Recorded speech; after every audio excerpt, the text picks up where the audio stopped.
New ইয়র্কের Manhattan থেকে আপনাদের সঙ্গে আছি আমি খালেদ মহিউদ্দিন। বিএনপির অগ্রাধিকার আছে জাতীয় নির্বাচন, জাতীয় নাগরিক পার্টি এনসিপি তার আগে চায় দেশের সার্বিক সংস্কার আগে না নির্বাচন আগে, নির্বাচন হলে কোন ধরনের নির্বাচন আগে হবে, নির্বাচন হলে কি বাংলাদেশে গণতন্ত্র প্রতিষ্ঠিত হবে নাকি সংস্কার করেই বাংলাদেশে গণতন্ত্র প্রতিষ্ঠার পথে এগিয়ে যেতে হবে, এসব নানা প্রশ্ন নিয়ে আমাদের সাথে আজকে রয়েছেন বিএনপি স্বনির্ভর বিষয়ক সহ সম্পাদক নীলুফার চৌধুরী মনি। নীলুফার চৌধুরী মনি আপা, আপনাকে আমাদের অনুষ্ঠানে স্বাগত জানাই। আপনি আমাদের সাথে যুক্ত হয়েছেন, সেজন্য আমাদের কৃতজ্ঞতা জানবেন। আমাদের সাথে আরো আছেন জাতীয় নাগরিক পার্টির যুগ্ম আহ্বায়ক ডক্টর তাজনুবা জাবিন। ডক্টর তাজনুবা জাবিন, আপনাকে আমাদের অনুষ্ঠানে স্বাগত জানাই। আপনি আমাদের সাথে যুক্ত হয়েছেন, আর সেই জন্য আমাদের কৃতজ্ঞতাও জানবেন। শুভেচ্ছা আপনাকে। আমি আমি আমি আমি প্রথমেই মনি আপা আপনার কাছে যেতে চাই। প্রথমেই বলে রাখি, মনি আপা আপনার সঙ্গে অনেকদিন পরে দেখা হলো, সেটা আমাদের জন্য আপনার বক্তব্য আমি প্রায়ই শুনি, কিন্তু আমার সঙ্গে আপনার কথা মালা হয় না, সেটা মেলা দিন হয়েছে। যাই হোক, আমি আপনাকে প্রথমেই যে বিষয়টার দিকে আপনার দৃষ্টি আকর্ষণ করতে চাই সেটা হচ্ছে যে মনি আপা, বিএনপি নির্বাচন চায়, নির্বাচন অনেকেই চায়, কিন্তু বিএনপির এই সংস্কারগুলি হতে অসুবিধাটা কি? আমি প্রশ্নটা এই জন্য করতে চাই যে আমার কাছে কিন্তু মনে হয় না যে এই যেই সংস্কারের ক্ষেত্রে বিএনপি আপত্তি জানিয়েছে এর একটিও বিএনপি যদি গ্রহণ করত তাহলে বিএনপির কোনো অসুবিধা হতো, আদার দেন ক্ষমতাটা একজন বা দুইজনের কাছে কুক্ষিগত করা ছাড়া। মানে যে সংস্কারগুলি নিয়ে আমরা মনে করেছিলাম যে বিএনপি কথা বলবে, সেগুলি নিয়ে এখন এনসিপি কথা বলছে। বিএনপি দাঁড়িয়ে যাচ্ছে এনসিপির এগেনস্টে, যে সংস্কারের কথা বলে তার বিপক্ষে। সংস্কারগুলি মেনে নিলেই তো যথাসময়ে ইলেকশন হওয়ার পথ আরও কাছে বা সুগম হতো। সংস্কারগুলি মানতে আপনাদের অসুবিধা কোথায়? আপনারা কোন কোন সংস্কার মানেননি সেটি আমরা বা মানতে চান না সেটা আমরা খুলে সামনে নিয়ে বসছি। আপনি যদি একটু বলতেন এই সংস্কারগুলি বিএনপিকে দলগতভাবে কোথায় দুর্বল করবে, যে সংস্কারগুলি আপনারা মানতে চাচ্ছেন না বা পাচ্ছেন না।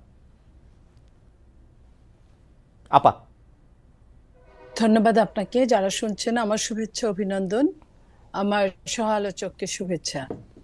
দেখেন, বিএনপি সংস্কার নিয়ে তো বিএনপি কোনো কথা বলে নাই, বলেছেন সংস্কার হোক, ক্ষতি নাই, কিন্তু সংস্কারের সাথে নির্বাচনটাও হোক। সংস্কার তো আসলে ধারাবাহিক একটা প্রক্রিয়া, সংস্কার কখনো শেষ হয় না, সংস্কার হচ্ছে চলমান।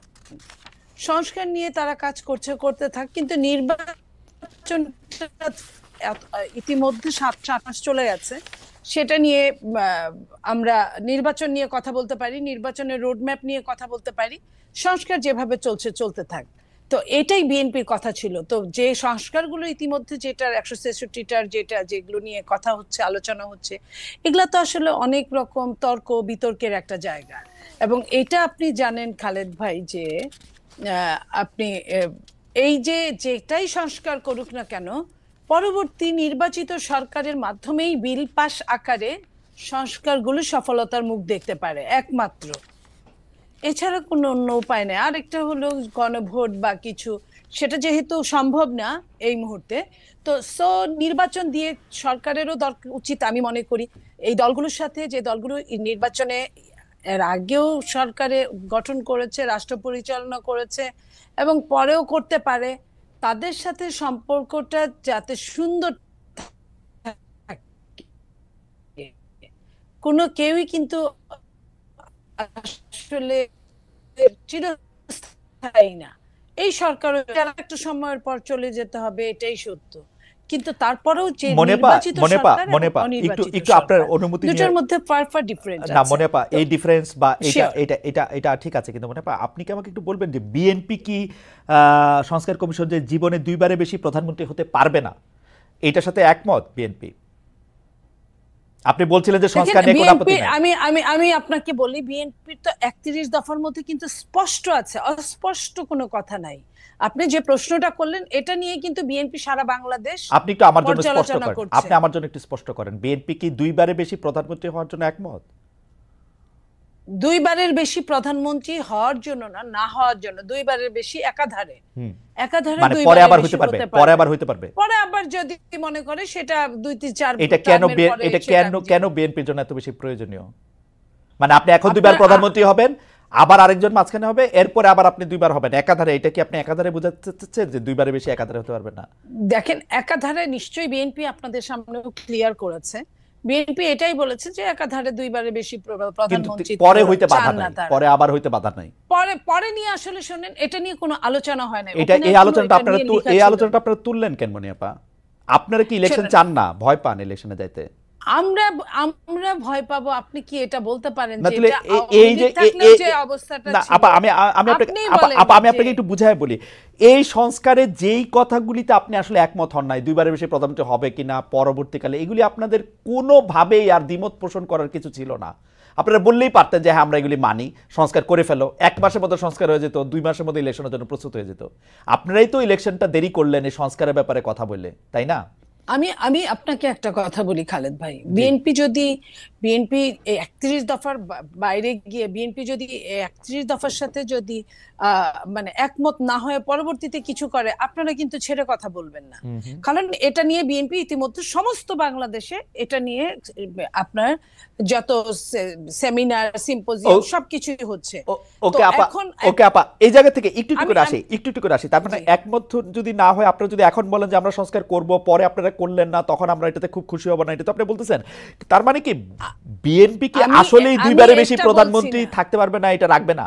মানে বিএনপি 5-6 বার থাকবে? বিএনপি কিন্তু ক্লিয়ার বলে না এটা। আমি খালেদ ভাই, আপনি আমাকে যত রকম চেষ্টা করেন, আমি একা কিছু বলতে পারবো না। বিএনপি এটা বলে নাই যে এরপরে আবার থাকবে। বিএনপি বলেছে একাধারে দুইবারের বেশি প্রধানমন্ত্রী থাকতে পারবে না।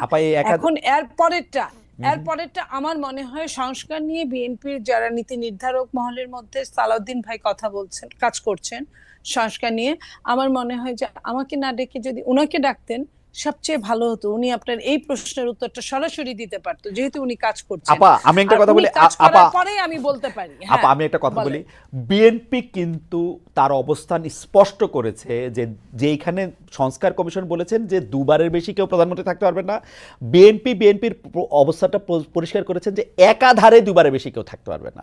তার মানে একাধারের বেশি বার কিন্তু থাকতে পারবে, এটা হচ্ছে বিএনপির অবস্থান। আমার প্রশ্ন, বিএনপির জন্য কেন এটা এত জরুরি যে দুইবারের বেশি একটা লোককে, মনিয়াপাকে কেন দুইবারের বেশি প্রধানমন্ত্রী থাকতে হবে? মনিয়াপা তো প্রধানমন্ত্রী হয় না। না, হইতেও তো পারেন, গণতান্ত্রিক দল আপনাদের, আপনারা তো মনিয়াপাকে প্রধানমন্ত্রী বানাতে পারেন। এখন আমার কথা শোনেন, যে সেটা হলো আপনারা যখন এটা নিয়ে আলোচনা করবেন, আপনারাও কিন্তু কারো চেয়ে কম গুরুত্বপূর্ণ না সাংবাদিকরা। তো আপনারা আলোচনা করেন বিএনপির সাথে, বিএনপির প্রশ্ন উত্তর পূর্বে প্রেস কনফারেন্সে আপনারা জিজ্ঞেস করেন। আমার মনে হয় এটা সবচেয়ে ভালো একটা মাধ্যম। আর দ্বিতীয়ত হলো, আমি বলি, দ্বিতীয়ত বলছি, সরকারের পক্ষ থেকেও এটা সরকারের অত্যন্ত ভুল হয়েছে আমি বলবো। যখন সরকার সংস্কার কমিটিগুলো করলেন, তখনই কিন্তু দলীয় তাদের সাথে করসপন্ডেন্ট করার জন্য 2 দিন, 1 দিন, 3 দিন পরে পরে দলীয়দের সাথে কথা বললে, তাহলে আপনি ধরেন আপনি একদম 99% অ্যাডভান্স হয়ে গেছেন, আরেকজন 1% চিন্তা করে নাই। এই যে চিন্তা শক্তির, অথচ যে 1% চিন্তা করে নাই তার কিন্তু শক্তি, ক্ষমতা বা আপনার যেটা বলেন পরিচালনার ভার, তার কিন্তু অনেক বেশি পরবর্তীতে। তো এই পরবর্তীর কথা বাংলাদেশের কোনো মানুষ কখনোই চিন্তা করে না। যদি মানুষ এই চিন্তাগুলো করতো, বাংলাদেশে অনেকগুলো টাকা বেঁচে যেত, অনেকগুলো সময় বেঁচে যেত, এবং প্রত্যেকটা মানুষের জন্য ভালো হতো। আপনার কথা আমি পরিষ্কার বুঝতে পারতেছি না, কিন্তু আমি যতটুকু বুঝতে পারতেছি যে বিএনপি, মানে আমি প্রশ্ন অন্যভাবে করি, কারণ হচ্ছে যে ধরেন আমরা বিএনপিকে কি বিষয়ে সর্বাত্মক আন্দোলন করতে দেখছি 15 বছরের মধ্যে 2014 থেকে বা 2013 নির্বাচনের সময় থেকে, যখন আওয়ামী লীগ সরকার তত্ত্বাবধায়ক সরকার ব্যবস্থা বাতিল করে, তখন থেকে বিএনপির একটাই দাবি ছিল যে একটা নির্দলীয় নিরপেক্ষ তত্ত্বাবধায়ক সরকারের সময়ে নির্বাচন করতে হবে। এই একটাই দাবি। শেখ হাসিনা তার পদে থেকে নির্বাচন করতে পারবেন না। এখন শেখ হাসিনা তার পদে নাই, লেভেল প্লেইং ফিল্ড চেয়েছিল বিএনপি, লেভেল প্লেইং ফিল্ড, একটা নির্দলীয় নিরপেক্ষ সরকার। এখন শেখ হাসিনা ক্ষমতায় নাই না, একটা শেখ হাসিনা ক্ষমতায়, আমি লেভেল প্লেইং ফিল্ড, তো শেখ হাসিনা এখন ক্ষমতায় নাই, ক্ষমতায় যিনি আছেন তিনি নির্বাচন করতেছেন না, প্রফেসর ডক্টর মোহাম্মদ ইউনূস। একটা জায়গা থেকে এই নির্বাচনটা করার সময় বিএনপি সবার আগে জাতীয় সরকারের কথা বলেছিল, জাতীয় ঐক্যমত্য সরকারের কথা বলেছিল, সংস্কারের কথা বলেছিল 31 দফার মধ্যে। এই ব্যাপারগুলি মোর অর লেস, মানে 4 বছরের জায়গায় 5 বছর, এগুলি যখন করা হলো, তখন বিএনপি সংস্কারের এগেইনস্টে এতভাবে দাঁড়াইলো, মনে হয় সংস্কার করলে বিএনপি দলটাই থাকবে না। এটা কিরকম? আমি তো মানে সংস্কারের এগেইনস্টে, তোমরা সংস্কার মানি না, তোমরা সংস্কার করলেও গিয়ে উল্টাই দিব। মির্জা আব্বাস এগুলি বলছেন, মির্জা ফখরুল জায়গায় আপনার ভুল হচ্ছে। আপনি যদি কথাই শুনেন, ধরেন আমি কথা বলছি, আমার নেতা জনাব তারেক রহমান কথা বলছে, আপনি কোনটা লুফে নেবেন বলেন? জনাব তারেক রহমানের আপনি কথা তো লুফে নেবেন, জনাব তারেক তারেক রহমান। রহমানের জি। কথা, তো জনাব তারেক রহমান কথা বলছেন, পাশাপাশি আপনার ধরেন মির্জা আব্বাস, উনি অনেক বড় নেতা বাট স্পোকসম্যান না। উনি উনি এটা উনি এটা মানে ওইভাবে আপনি নাও ধরতে পারেন, বাট ওকে। আপনি দেখেন আমাদের নেতা তারেক রহমান সাহেব কি বলছেন। উনি উনি যদি বলেন, আপনি উনার কোড ধরে উনার ইনভার্টেড কমার মধ্যে আমাকে কোনো প্রশ্ন করেন, আমি সেটার কথা বলবো। জনাব তারেক এখন রহমান কি আপনি সংস্কারের বিচ্ছিন্ন, পক্ষে? জনাব তারেক রহমান কি সংস্কারের পক্ষে? অবশ্যই যেটুকু সংস্কার দরকার, কিন্তু সংস্কার এবং নির্বাচনকে মুখোমুখি করার পক্ষে না, সংস্কারের পক্ষে। সংস্কার তার নিজস্ব গতিতে চলতে থাকবে, রাইট। জনাব তারেক রহমান সবসময় এটা বলেন, সংস্কার তার নিজস্ব গতিতে চলতে থাকবে। এবং এই সংস্কারটা কাকে নিয়ে? আপনাকে নিয়ে, আমাকে নিয়ে, এবং আমার সাথে আরেকজন যিনি চকশোতে আছেন তাদেরকেও নিয়ে, প্রত্যেককে নিয়ে, বাংলাদেশের প্রত্যেকটা প্রতিনিধিকে নিয়ে সংস্কার। তো সেইখানে এককভাবে তো কেউ কোনো ডিসিশন দিতে পারে না, না সরকার দিতে পারে, কারণ এই সরকার নির্বাচিত না। আমার কাছে যেটা মনে হয়েছে যে জনাব তারেক রহমানকে না জিজ্ঞেস করে তো আর বিএনপি সংস্কারে কোনগুলি মানে আর কোনগুলি মানে না সে সম্পর্কে তাদের মতামত দিয়েছে। আমরা দেখেছি যে তারেক রহমান সাহেব সরাসরি নিজের মুখে বলেন না, কিন্তু বিএনপির মতামত আমরা দেখেছি, আমরা ধরেই নিয়েছি যে এতে নেতারও সায় আছে। এখন আপনি যদি বলেন যে এটা ধরেন না, আপনি এটা ধরেন না, আপনি দেখেন না, আপনি জনাব তারেক রহমান সাহেব প্রায় প্রতিদিন বক্তব্য দিচ্ছে, নিশ্চয়ই 2-1 দিনের মধ্যে এটাও চলে আসবে। আমার মনে হয়, আমি আশা করব জনাব তারেক রহমান মেনে নেবেন, 2বারের বেশি প্রধানমন্ত্রী হবে না, একবার একাধার কোনো শব্দ ইফ বার্ডস এগুলো যুক্ত করবেন না। আমি আশা করব যে আরো যে 2-1টা জিনিস আমি দেখলাম, আমি আশা করব এটা মনে বা আপনার মতো আমরাও একটু আশাই করতে পারি। আমি একটু ডক্টর জাবিনের কাছে যাই, আপনার কাছে আবার আমি ফিরে আসবো। ডক্টর জাবিন, আমি একটা প্রশ্ন সরাসরি করতে চাই যে এনসিপি বা এই যে জাতীয় নাগরিক পার্টি কিভাবে বিএনপির শত্রুতে পরিণত হলো, মানে বিএনপিকে কিভাবে শত্রু গণ্য করতে থাকলো। যেমন আপনাদের একটা জনপ্রিয় বয়ান আমরা এরকম শুনি যে আপনারা 15 বছর কোথায় থাকেন, 15 বছর আপনারা পারেন নাই, কিন্তু 15 বছর যে বিএনপি পারে নাই সেইটার দায় কিন্তু আমাদের সবার। যেমন এই বৈষম্য বিরোধী ছাত্র আন্দোলন যখন জীবনের ঝুঁকি নিয়ে রাস্তায় এসে দাঁড়ালো, তারা যখন মরতে শুরু করেছিল, আপনিও প্ল্যাকার্ড নিয়ে রাস্তায় দাঁড়িয়েছেন, আপনি একজন পেশাজীবী, আমরাও আমাদের জায়গা থেকে যা করার দরকার তা করতে চেয়েছি, তা করতে চেষ্টা করেছি। কিন্তু বিএনপি যখন করতে চেয়েছে বিএনপি যখন শেখ হাসিনাকে সরাতে চেয়েছে, তখন আমাদের কাউকে কিন্তু পাশে পায় নাই।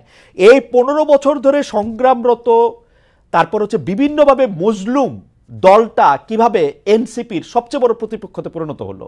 তারা কথায় কথায় বিএনপিকে শ্লেষ করে, বিএনপি পারে নাই, বালুর ট্রাক সরাতে পারে নাই, দৌড়ানি দিয়ে এই আগে যদি দিতেন তাইলে এতদিনে ওরা পলায় যেত, এগুলি বিএনপিকে কেন শুনতে হইতেছে?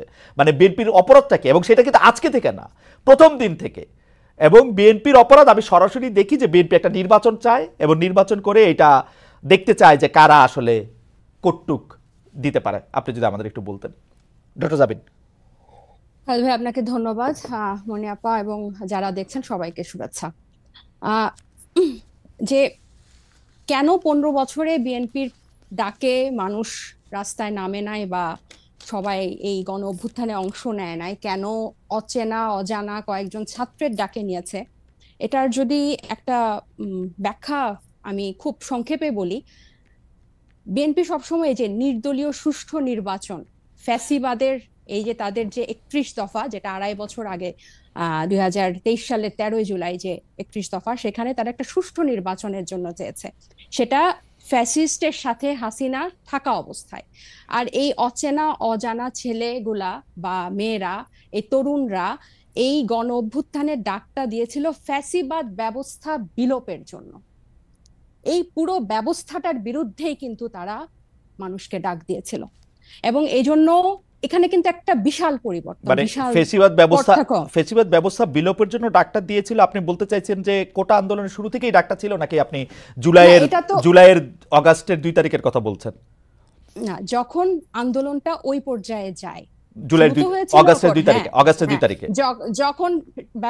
কখন আন্দোলনটা একদম ঘনীভূত হয়, রাইট। তার আগ পর্যন্ত কিন্তু এটা একটা অরাজনৈতিক আন্দোলন ছিল। আপনারা মুক্তিযুদ্ধ, এবং আমরা দেখেছি যে মুক্তিযুদ্ধের স্লোগান, বঙ্গবন্ধুর স্লোগান মুখে নিয়ে আন্দোলনটা অংশগ্রহণ করতে, যেটার সাথে শেখ হাসিনা বা ফেসিবাদী ব্যবস্থা বিলোপের কোনো চিহ্ন ছিল না এই আন্দোলনের মধ্যে আসলে, অগাস্টের 2-3 তারিখ পর্যন্ত।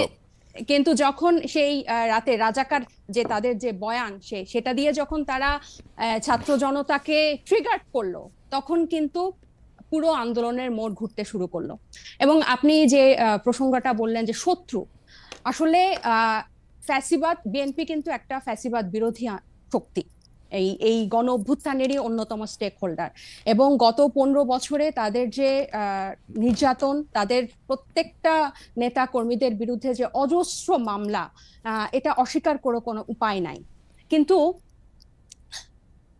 এই 5ই আগস্টের পরে কিন্তু প্রত্যেকটা ফ্যাসিবাদ বিরোধী শক্তি যার যার ব্যানারে ফেরত গেছে।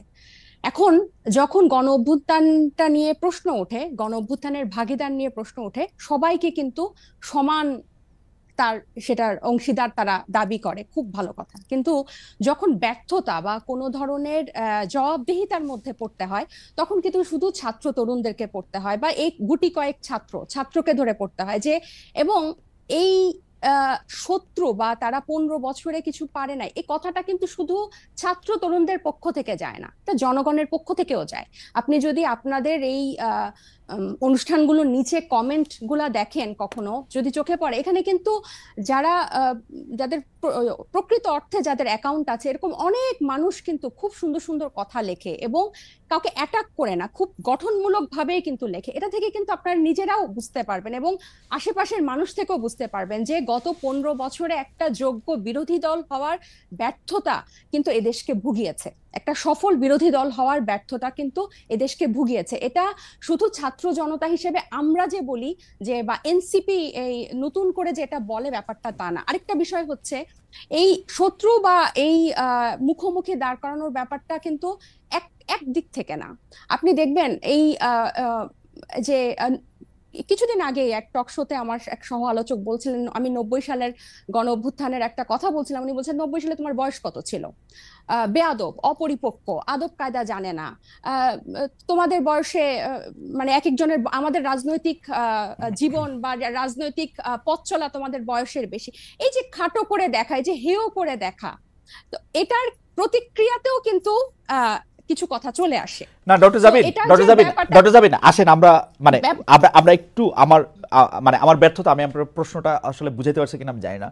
আমার কাছে যেটা মনে হয়েছে যে বিএনপি গত 13 বছর ধরে, স্পেসিফিকলি বললে যে 2012 সালের পর থেকেই বিএনপি এই একটা সরকারের কাছে একটা দাবি জানায় আসতেছে, দরকার হলে সরকারকে বলতেছে ক্ষমতা চাইতে একটা সুষ্ঠু নির্বাচনের কথা বলতে। এবং এইটার মধ্যে কিন্তু বিএনপি কোনোদিন কোনো আড়াল নিতে পারে নাই। বিএনপি কিন্তু কোনো ছাত্রলীগের মধ্যে গিয়ে বলতে পারে না যে বঙ্গবন্ধু মহান নেতা, আমরা সবাই বঙ্গবন্ধুকে ভালোবাসি, এই কথা বলে কিন্তু বিএনপি রাজনীতি করতে পারে নাই।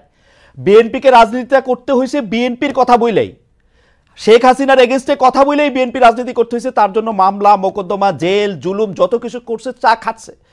বৈষম্য বিরোধী ছাত্র আন্দোলনের নেতারা কিন্তু শেখ হাসিনার বিরুদ্ধে ফেসিবাদী আন্দোলনে গেছে হচ্ছে অনেক পরে, অনেক জায়গার পরে। সেই সময় তাদেরকে আমরা মুক্তিযুদ্ধের স্লোগান দিতে দেখছি, তাদেরকে আমরা বঙ্গবন্ধুর ভাষণ দিতে দেখছি, এবং আমরা দেখছি যে তারা নানাভাবে নানা ধরনের আড়াল নিচ্ছেন।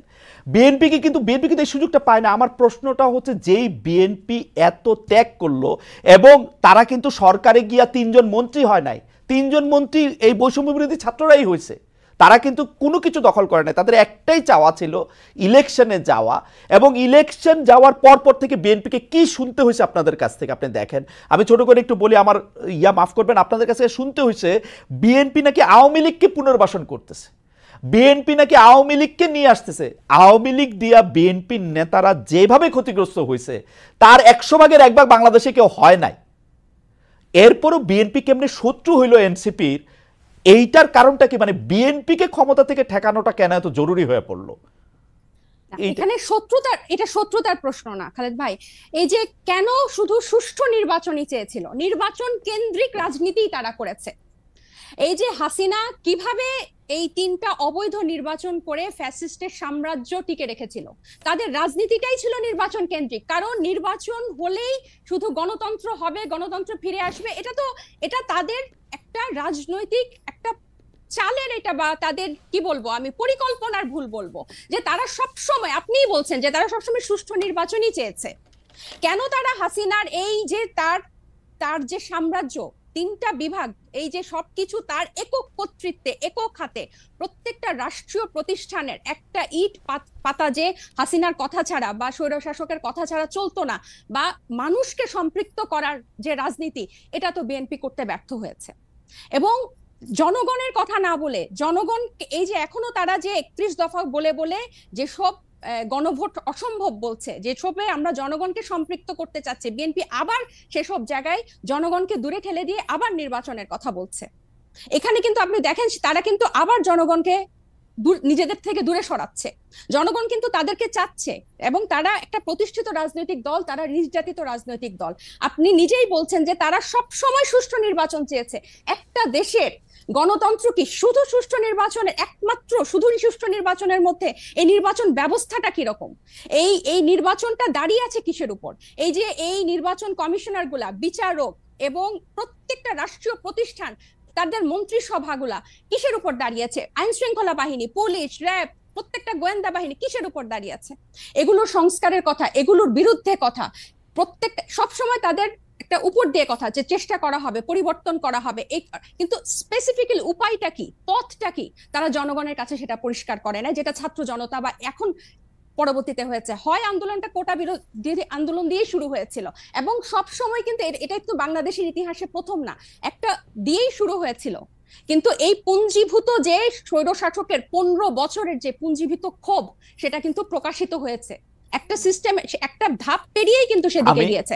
এবং আমি একটু বলি, এবং বিএনপিকে যে এই শত্রু মনে করা না, আমরা কিন্তু চাচ্ছি বিএনপিকে জাতীয় ঐক্যমত্য নিয়ে আমরা একসাথে সবাই মিলে আমরা ঐক্যমতে পৌঁছাই সংস্কারের বিষয়ে, যে মৌলিক কিছু সংস্কার হোক, তারপর নির্বাচন যে 2টা টাইম লাইনে আছে তার মধ্যেই হবে, এবং প্রত্যেকটা দল, নিবন্ধিত দল সেখানে অংশগ্রহণ করবে। এবং আওয়ামী লীগের পুনর্বাসনের ক্ষেত্রে যেটা বলছি, আপনি দেখেন, জি বলেন, শেষ করেন, সরি নতুন প্রশ্ন, যে বিচার এবং সংস্কারের কথা, যেই বিচার, যেই আওয়ামী লীগ তাদেরকে এরকম ভাবে নির্যাতন করেছে, এক একজনের ইভেন এমনও হয়েছে বিনা ভোটে, এই শব্দটা ফেসবুকে লিখেছে দেখে তাকে ডিজিটাল আইসিটি একটা মামলা দিয়েছে 2টা শব্দের জন্য। তাহলে এই লেভেলের নির্যাতন, তারা ঈদে কেউ বাড়ি যেতে পারে নাই, সবগুলাকে ঘর ছাড়া, এরকম নির্যাতনের মধ্যে তারা আওয়ামী লীগের দল হিসেবে বিচার না চেয়ে, হাসিনার বিচার না চেয়ে, আওয়ামী লীগের বিচার না চেয়ে,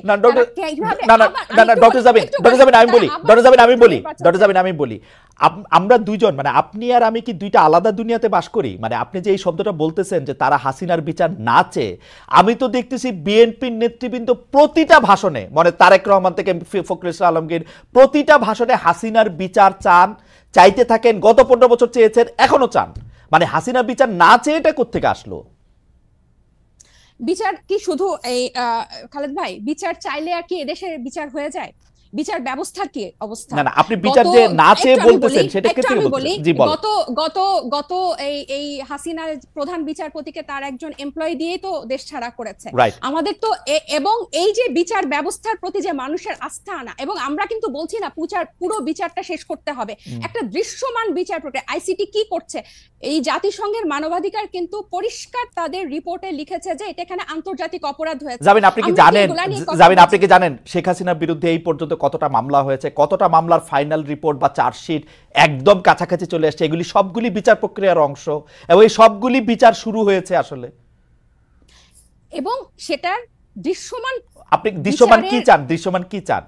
কিভাবে বুঝবেন যে দৃশ্যমান হবে?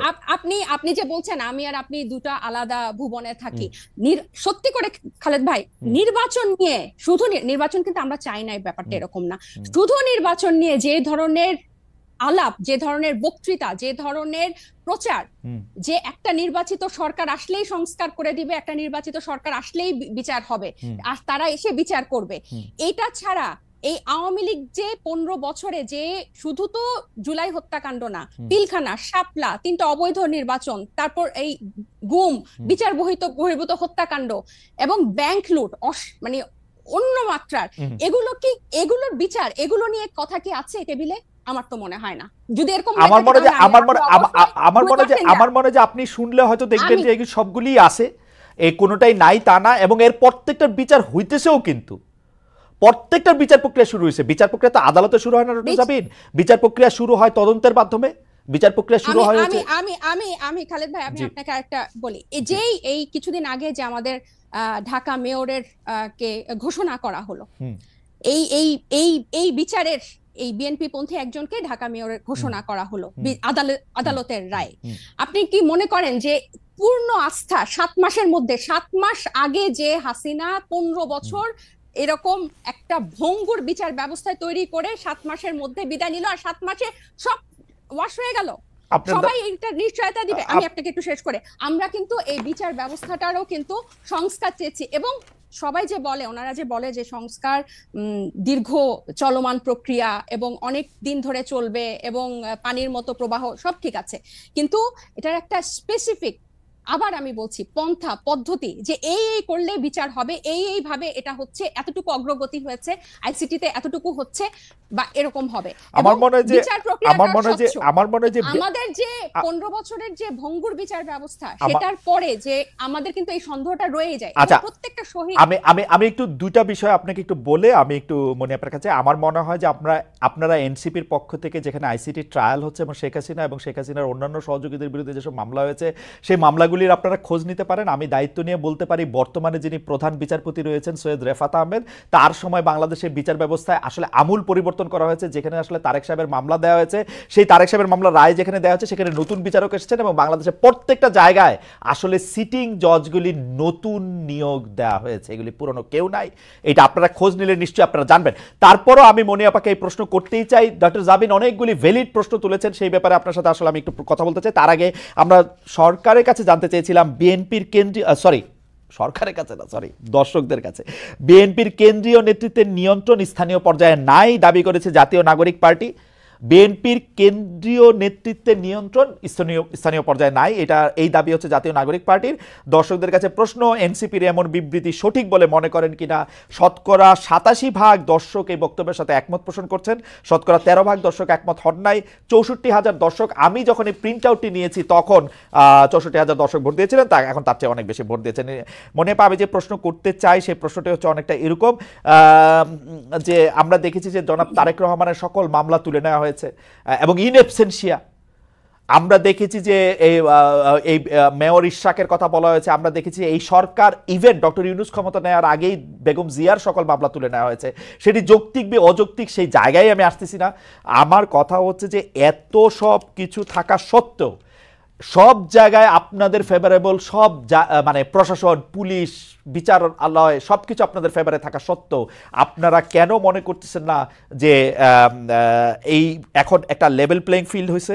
আপনারা কেন এরকম মনে করতেছেন যে এই যে আপনাদের বক্তব্য, আপনি বলতেছেন জনাব তারেক রহমানের বক্তব্য ছাড়া কারো বক্তব্য তো শোনা যাবে না। আমি একটু নিউ ইয়র্ক টাইমসের প্রসঙ্গে আমি একটা আসতে চাই। আপনাদের কেন এরকম মনে হইতেছে যে টাকা দিয়ে নিউ ইয়র্ক টাইমসে প্রতিবেদন ছাপিয়েছে আওয়ামী লীগের দোসররা? আপনি যদি প্রথমে বিচার বিভাগের কথা বলতেন যে কোনো এক ম্যাজিকে সব মামলার রায় আপনাদের পক্ষে যাচ্ছে কিনা, তারপরে নিউ ইয়র্ক টাইমস। দেখেন, আমি প্রথমে আগে আপনার কথাটা বলি যে মামলাগুলো যেটা উঠেছে, আপনি জানেন যে এগুলো সবগুলো মামলায় রাজনৈতিক মামলা, রাজনৈতিক প্রতিহিংসামূলক মামলা। আপনি দেশনেত্রী বেগম খালেদা জিয়াকে যে মামলাগুলো জড়িয়েছে, এটা তার চরম শত্রু, কিন্তু এই কথাগুলো অনেক আওয়ামী লীগেরও টকশো শেষ করার পরে ব্যক্তিগতভাবে বলতো যে এটা আসলে অমানবিক, এটা আসলে আমরাও এমন চাই নাই, কিন্তু এটা হয়ে গেছে। তো এই যে অমানবিক, এবং আপনি দেখেন জনাব তারেক রহমান সাহেব ওনাকে জোর করে মুস্তেকা নিয়ে ওনাকে দেশ ছাড়তে বাধ্য করেছে। তারপরে যতগুলো মামলা হয়েছে, সবই কিন্তু প্রতিহিংসামূলক, রাজনৈতিক। তো রাজনৈতিক প্রতিহিংসামূলক মামলা উজ্জ্ব হবে, এটাই স্বাভাবিক। কেন জানেন, আমি তার আগেও একটা প্রমাণ দিচ্ছি। আজকের যে প্রধান উপদেষ্টা আছেন, ওনার মামলাগুলো কিন্তু তারও আগে সবগুলো হাওয়া হয়ে গেছে। যেভাবে শেখ হাসিনা ক্ষমতায় আসার পরে আপনি জানেন যে 1/11 পরে দেশনেত্রী বেগম খালেদা জিয়ার উপরে 1/11 প্রয়োগ করা সত্ত্বেও তাকে কিন্তু মামলা দিতে পারে নাই তৎকালীন অনির্বাচিত সরকার। কারণ এই মামলাটাও, যে মামলাটা জিয়া আরফানেজ নিয়ে হয়েছিল, সেটাও কিন্তু তারা চার্জশিট দিতে পারে নাই, বিধায় খারিজ হয়ে গিয়েছিল মামলাটা, কারণ কোনো তথ্য উপাত্ত কিছুই ছিল না। এটা আবার পরবর্তীতে আওয়ামী লীগ ক্ষমতায় আসার পরে আওয়ামী লীগ এটা ব্যক্তি কুন্দলে, ব্যক্তি আক্রোশে এই কাজগুলো করেছে। তো এই জায়গায় যদি আপনি তো আইন প্রণয়ন করেছেন এক সময়। আমি আপনার একটা ছোট্ট জিনিস বলি, যদি আপনি রাজনৈতিক মামলা বা কি কারণে মামলা উঠেছে, আমি জনাব তারেক রহমানের মামলার কথাই ধরি, ওই মামলাটা আসলে কি কারণে হয়েছে? 21শে আগস্টের গ্রেনেড হামলায় তার সাথে সংশ্লিষ্টতা ছিল কি ছিল না, কোনো একটা দুর্নীতির সঙ্গে তার সাথে সংশ্লিষ্টতা ছিল কি ছিল না, সেই মামলাটা যদি আপনার তুলতেও হয় আপনার পেপার বুক পড়তে একটা সময় লাগবে, আপনাকে বলতে হবে, কারণ এটা একটা কম্পিটিটিভ কোর্ট, কম্পিটিটিভ কোর্ট। আপা সময় নিয়েছে আপনি এরকম বলতে চান? কয়দিন হিয়ারিং হয়েছে? উনি ইন অ্যাবসেন্সিয়া কেন ছিলেন? এর আগে উনি ইন অ্যাবসেন্সিয়া ছিলেন কারণ তিনি পাচ্ছিলেন যে কোর্টে তার বিরুদ্ধে এখন তিনি উপস্থিত হন নাই কেন? কয়দিন সময় নিয়েছে? 8টা মামলার পেপার বুক কতগুলি বড় আপনি জানেন আপা? আমি আপনাকে এই কথাটা বলছি, আপনিও জানেন যে যত কঠিন মামলাই হোক না কেন, মামলা কিন্তু তার মেরিট যদি না থাকে মামলা টিকে না। মেরিটটা যাচাই করার জন্য তো সময় লাগে আপা। এটা তো মেরিট যাচাইয়ের উপরে মামলা ওঠে না, এটা পারসেপশনের উপরে মামলা উঠছে, পারসেপশনের উপরে মামলা উঠছে। আমি বলি খারিজ যখন হয়ে গেল মামলাগুলো যখন, তখন কিন্তু বিচারক কিন্তু এই কথাগুলো কিন্তু জাজে বলে গেলেন যে এই কারণে এই মামলাটা টিকলো না, যে কথাগুলো আগে বলতে পারে না। বিচার বিভাগ যখন চরমভাবে আপনার হস্তগত, চরমভাবে যখন খারাপ অবস্থায় বিচার বিভাগ, তখন কিন্তু এই কথাগুলো কেউ বলতে পারে না। আপনি জানেন তারেক রহমানের পক্ষে একজন বিচারক যখন তার পক্ষে রায় দিয়েছিল, তাকে কিভাবে দেশ ছেড়ে পালিয়ে যেতে হয়েছিল, তারকে কিভাবে তার স্ত্রী তার সন্তানদের কিভাবে কত কষ্ট করে তার স্ত্রীকে মারা যেতে হয়েছে। তো এই যে কষ্টগুলো, এটা দেখে কিন্তু পরবর্তী জাজরা কিন্তু অ্যালার্ট হয়ে গেছে। তারা কেউ খুব বুদ্ধিমান যারা, তারা বিব্রত বোধ করেছে, বাকিরা কিন্তু জোর করে তারা প্রমোশন নেওয়ার জন্য বা পরবর্তীতে অনেক কিছু ফ্যাসিলিটিস নেওয়ার জন্য। আপনি দেখেন প্রধান বিচারপতি উনি কি করেছিলেন, উনি নিজেও অনেক সুবিধা নিয়েছিলেন তৎকালীন। তো এই যে এই কারণগুলোর জন্য যে এই মামলাগুলো যে মেরিটে টিকবে না, এটা আপনিও জানেন। কিন্তু তারপরেও কিন্তু সময় নিয়ে 4-5 মাসে, কিন্তু মাত্র কয়েকদিন আগে তারেক রহমান সাহেবের সবগুলো মামলা থেকে উনি মুক্ত হলেন, মাত্র কয়েকদিন আগে, এই 7 মাস যাবত। কিন্তু আপনার কাছে মনে হয় যে বিচার বিভাগকে ঠিক প্রভাবিত করা যায় না, এটা আপনি বলতেছেন, তাই না? না, প্রভাবিত তো একটা সময় করা গিয়েছে। না এই সময় না শেখ হাসিনা সরকারের কথা আমরা বলতেছি না, শেখ হাসিনা সরকারের কথা বলছি। আমি এই সময়টা অন্য কোনো কথাই যাব না। আমি এই সময়টায় শুধু এইটুকু বলবো যে যারা সাফারার ছিল, খুদ প্রধান উপদেষ্টা সহ যারা আক্রোশের ইসে ছিল, তারা কিন্তু অনেকেই মুক্ত হয়েছে এই জায়গাটায়। তার মানে যে সম্পূর্ণ প্রভাব মুক্ত বিচার বিভাগ, এটা তার মানে হচ্ছে যে যখন ডক্টর ইউনূসকে মামলা মুক্ত করে তখন ওনারা হচ্ছে প্রভাবযুক্ত, যখন আপনাদেরকে ছেড়ে দেয় তখন হচ্ছে প্রভাব মুক্ত, তাই তো? নো, আমি বলেছি উনারটা যখন হয়েছে একই ক্রাইটেরিয়ার মধ্যে যদি আরগুলা পড়ে বা তার চেয়েও হালকা ক্রাইটেরিয়া যদি পড়ে, তাহলে কিন্তু ওগুলো কিন্তু বানচাল হয়ে যাওয়ার কথা। আমি এই কথাটাই বলেছি। ওকে, ঠিক আছে। আমি তার মানে বলি নাই যে প্রভাব মুক্ত হলে কিন্তু ওনারও সময় নিত, ওনারও মিনিমাম 7 মাস সময় নিত। ওনার কিন্তু 7 মাস সময় নেয় নাই খালেদ ভাই, এটা আপনি একটু খেয়াল করেন। আমি একটু জাবিনের কয়েকটা প্রশ্নের উত্তর দিতে চাই, আপনি যদি একটু সময় দেন। সেটা হলো, জাবিন প্রথমেই বলছে যে তারা ফেসিবাদের জন্য, বিলোপের জন্য মাঠে নেমেছিল। যদিও আপনি প্রতিবাদ করেছেন, আমি এটা আবারও বললাম, ওনারা 4 তারিখের আগ পর্যন্ত কোটার জন্যই ছিল, চাকরির জন্যই তাদের আন্দোলন ছিল। তাদের আন্দোলন এখন সরিষার মধ্যে ভূত রাখার জন্য, যদি ভূত থাকে সেটা তারা জানবে, এটা অন্য কেউ জানার কথা না। কারণ তাদের যারা যুদ্ধ করেছে, যে কয়েকজনের নাম আমরা দেখি সামনে, তাদের ম্যাক্সিমামই কিন্তু ছাত্রলীগ করতো সেই মুহূর্তে। তো সেই মুহূর্তে ছাত্রলীগ করতে বাংলাদেশের সবার জন্য এটা ভালো হলেও আওয়ামী লীগের ঘর থেকে আসার পরে এটাকে এক ধরনের মুনাফিকি বলে, অন্য কিছু বলে না। তাদের জন্য আমি সবার জন্য এই কথাটা বললাম। আমার লাভ হয়েছে, দেশের লাভ হয়েছে, আমি অস্বীকার করব না।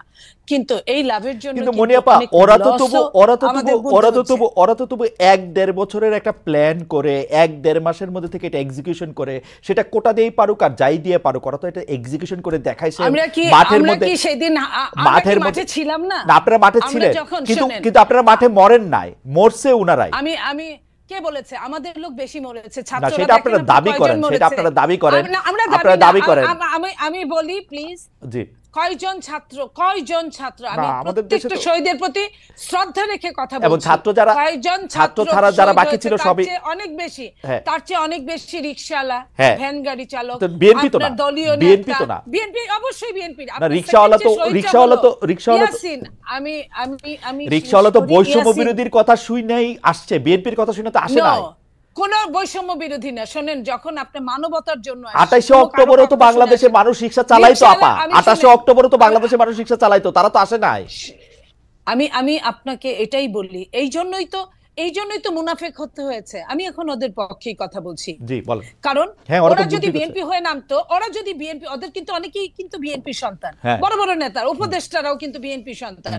ওরা যদি ওই বিএনপি হয়ে নামতো তাহলে কিন্তু ওদেরও অবস্থা 14 শিকের মধ্যেই হতো, ওরা নামতে পারতো না। ওদের অনেক রকম প্ল্যান করে অনেক রকম ভাবে ঘুরে ঘুরে ঘুরে ঘুরে এই কাজগুলো করতে হয়েছে। তো এই কাজগুলো করতে গিয়ে হয়েছে কি, ওরা নিজেরাই নিজেদের মধ্যে হারায় গেছে। এই যে মানে মুনাফেকি চরিত্রটা এখন প্রকাশ পাচ্ছে। আপা একটু ছোট করে বলি যে আপা, যখন এটা প্রকাশ পাওয়া গেল, এই সরকার কিন্তু, আমি যত কথাই বলি, 25 জুলাই মানে শেখ হাসিনা সরকার কিন্তু 25-26 জুলাই কিন্তু বুঝে ফেলছে যে এই ছাত্রদের আসলে মূল উদ্দেশ্য কি। যখন মূল উদ্দেশ্য কি, যখন তাকে বুঝে ফেলে তখন যাদের ক্র্যাকডাউন করতে চাইছে ওরা তো মাঠে দাঁড়ায় ছিল আপা, চলে তো যায় নাই। আমরা কিন্তু এই জুলাই আগস্টের আগে বিএনপি কে অসংখ্য বার জিনিসটা কাছাকাছি নিয়ে চলে আসতে দেখছি। আমি আপনাকে বলি, ওরা কিন্তু অনেকেই চলে গেছিল, অনেকেই হাত তুলে ফেলছিল, অনেকেই মুসলেকা দিয়েছিল, কিন্তু ওরা নিজেরাও জানে নাই যে ওরা একটা গ্রুপ চলে যাওয়ার সাথে আরেকটা গ্রুপ নেমে গিয়েছিল। ওরা কাউকে চিনে না, কারণ সমন্বয়কদের একজনের সাথে আরেকজনের কোনো সংশ্লিষ্টতা ছিল না সারা বাংলাদেশের। ওরা যখন হাত তুলে ফেললো, ওরা যখন মুস্তাকা দিল ডিবি অফিসে, তখন কিন্তু আরেক গ্রুপ নেমে গেল। ওরা কিন্তু এটা ওরা জানতো না, ওরা জানেও নাই। সো দ্যাট এটা কিন্তু অনেক প্ল্যান ছিল। এই প্ল্যানের মধ্যে বিএনপি ওয়ান অফ দেম। বিএনপির এই যে ছেলে আজকে এখন যদি ওরা ডাকে, এখন কিন্তু অত ছেলে মেয়ে হয় না। এই তাহলে বাকি ছেলে মেয়েগুলা কারা ছিল এটা নেপথ্যে? আমরা কি করেছি দেখেন, 3 তারিখে আমি নিচে শহীদ মিনারে গিয়েছি। আমি বলি ঘুরে ঘুরে ঘুরে ঘুরে আমি দেখি ছাত্র দলের কয়েকটা জায়গায় ছোট ছোট জাতলা গুল হয়ে বসে গান গাচ্ছে, বিভিন্ন বক্তৃতা দিচ্ছে এবং বৈষম্য। আমি পয়েন্টটা এটাই বলতে চাই যে নেপথ্যে ওই যে বলে না যে কারু সিলাই সিন্নি খাইলা মুন্সি চিনলা না, এই মুন্সি চেনার জন্য আমি কথাটা বলছি। দিন যত যাবে তত আরো ক্লিয়ার হবে যে মুন্সিটাকে কারু সিলাই সিন্নিটা হয়েছিল। আমি ওই সিন্নির কথাই বলতে চাচ্ছি। আপনি তো আমাদের পরিষ্কার করে বলেন কারু সিলাই সিন্নি আগেও ছিল, আপা কারু সিলাই সিন্নি মুন্সি কে বিএনপি। আমি আপনাকে একটা কথা বলি, বিএনপি 15 বছর 15.5 বছর মাঠেই ছিল, মাঠেই আছে। বিএনপি যখন নিজের নামে কখনোই এই সরকারকে ফ্যাসিস্ট, এটা কিন্তু নরমাল কোন সরকার না, একটা ফ্যাসিস্টকে যখন বিএনপি তুলতে পারবে না একা, তখন অন্য যেভাবে আসুক, বলেন না যে মুমূর্ষু রোগীর জন্য সবকিছু হালাল। এই জুলাই আগস্টটা ছিল মুমূর্ষু রোগী। আমার মনে হয় আপনার বক্তব্য পরিষ্কার। আমরা দেখছি হেফাজতের সময় আসলে বিএনপি বলছিল যে তারা পাশে আছে, তারা পাশে থাকতে বলছিল, বেগম জিয়া আহ্বান জানিয়েছিলেন, তারা বিভিন্ন সময় আসলে পাশে ছিলেন, এই কথা আমার অস্বীকার করার কোনো উপায় নাই। বিএনপি সবসময় আওয়ামী লীগের বিরুদ্ধে যে কোনো কিছু হইলেই বিএনপি পাশে ছিল। কিন্তু আপনি এই যে একটু নিউ ইয়র্ক টাইমসের প্রতিবেদনটাকে একটু বলবেন যে আপনাদের যিনি অফিস সামলান, আপনাদের যিনি মুখপাত্র জনাব রুহুল কবির রিজভী বলছেন টাকা দিয়ে নিউ ইয়র্ক টাইমসের প্রতিবেদন ছাপিয়েছে আওয়ামী লীগের দোসররা, এটাকে আপনিও মনে করেন এরকম? 1-2 লাইন যদি বলেন, কারণ আমাদের আবার একটু দেখেন, আমি ওইখানে আমি নিউ ইয়র্ক টাইমসের ওগুলো আমি এটা নিয়ে কিছুই বলতে চাই না, এই কারণে যে রাজনীতির কিছু ক্রাইটেরিয়া থাকে, ধারাবাহিকতা থাকে। সেটা একসময় আওয়ামী লীগ এরকম করতো, মেঠো বক্তৃতা বলতো বা কিছু। আমি এটা বলতে চাই এটা আরো প্রমাণ সাপেক্ষে, কারণ রিজভী আহমেদ আমার চেয়ে বড় নেতা, উনি যা বলেছেন ওনার ওইটা একটা বিবৃতি ছিল, বাট আমি এখানে টকশো করছি। আমি আরেকটু কথা জাবিনের বলতে চাই। আমরা কি আবার একটু ঘুরে আসবো? জাবিন আরেকটু কথা বলুক, আরেকটু কথা সহ বললেন, তাহলে তো অনেকগুলো জমে যাবে। আচ্ছা ঠিক আছে, আমি একটু ছোট করে বলে নেন। জি আপা, এই যে পিলখানা শাপলা, এইসবের বিচার এখন যেটা বলছেন জাবিনরা, যে এই বিচারগুলো কি বর্তমান সরকার চায়? পিলখানার বিচার কি চায়? পিলখানার বিচার কি আদৌ পাচ্ছে? পিলখানার বিচার কি, পিলখানার যারা জেলে ধুকে ধুকে মরছে তারা কি ছাড়া পেয়েছে? অথচ শীর্ষ সন্ত্রাসীরা কিন্তু ছাড়া পেয়ে গেছে অনেকেই। তো পিলখানা শাপলা এই বিচারগুলো কিন্তু যতই মুখে বলুক, আরো যে জাবিন যে কথাগুলো বলছে আওয়ামী লীগের বিচার না চেয়ে বিএনপি কি করেছে, আমি এইটুকু বলি যে এই সরকার আওয়ামী লীগের কি বিচার করেছে, কি বিচার চেয়েছে? যদি এই সরকারের প্রথমে সমস্ত বাংলাদেশের শোনেন, 2-1 শেখ হাসিনা পালিয়েছে, 2-3 হাজার নেতারা পালিয়েছে কোনোভাবে, কিন্তু আর বাকি সব বাংলাদেশে আছে, তাদের কি ধরপাকড় হয়েছে ওইভাবে? যেভাবে আপনি ডেভিল ধরতে গিয়ে ডেভিল ধরেন নাই, আপনি ডেভিলের নাতি নাতনি ধরছেন। নাতি নাতনি ধরে তো কাজ হবে না, ওরা তো নাবালক। আপনি সাবালক ডেভিলদের ধরেন। আপনি যাদের ঘরে ঘরে ভর্তি টাকা, আপনি টাকা সরাইছেন, টাকা সরকারি ভাবে ক্রয় করছেন, এই টাকার উৎস কি আপনি জানতে চাইছেন? এই জিনিসগুলো আমরা এই শুনছি সরকার করে না ইচ্ছা আপা করে। যাবেন কি জানে আমি জানি না, আমি কি শুনছি সেটা আমি বলি। আমি শুনছি যে স্থানীয় যে আওয়ামী লীগের এমপি, চেয়ারম্যান, মানে উপজেলা চেয়ারম্যান জাতীয় লোকেরা, তারা বিএনপির লোকেদেরকে টাকা টোকা দিয়া ম্যানেজ করে তারপর পালাইছে। এটা আমি স্থানীয় আচ্ছা, আপনার কথা আমি আপনার কথা আপনি কি যদি এটা শুনছেন নাকি সত্যি জানি হয়, আমি আমি এটা শুনি নাই, আপনার কাছে আমি শুনলাম। যদি আচ্ছা। এটা সত্যিও হয় সত্যি কিনা ঘটনা, আমি আমি জানি না। বলি, আমি আপনাকে বলি, তাহলে এটার বিচার করার দায়িত্ব কার? সরকারের। অবশ্যই। সরকার কেন এটা বের করতে পারে না? সরকার কেন এটা বের করে না? চায় না তো। সরকার চাইলে আপনার রাত 3টায় আপনার করতে পারেন, আপনি হুম। প্রেস কনফারেন্স করতে পারে সরকার একজন তো হোম দুষ্ট। অ্যাডভাইজার। সরকার তো দুষ্ট। তাহলে সরকার যদি না করে, তাহলে আপনি এটা কার কাছে এটা চাবেন? আপনি ওকে। সরকার আপনার আর্মিদেরকে ক্ষমতা দিয়েছে, তাদেরকে মেজিস্ট্রেসি পাওয়ার দিয়েছে, তাদেরকে দিয়ে ডেভিল উদ্ধার করছে। ডেভিল আমি বলি নাই যে ডেভিল শুধু বিএনপি আওয়ামী লীগে আছে।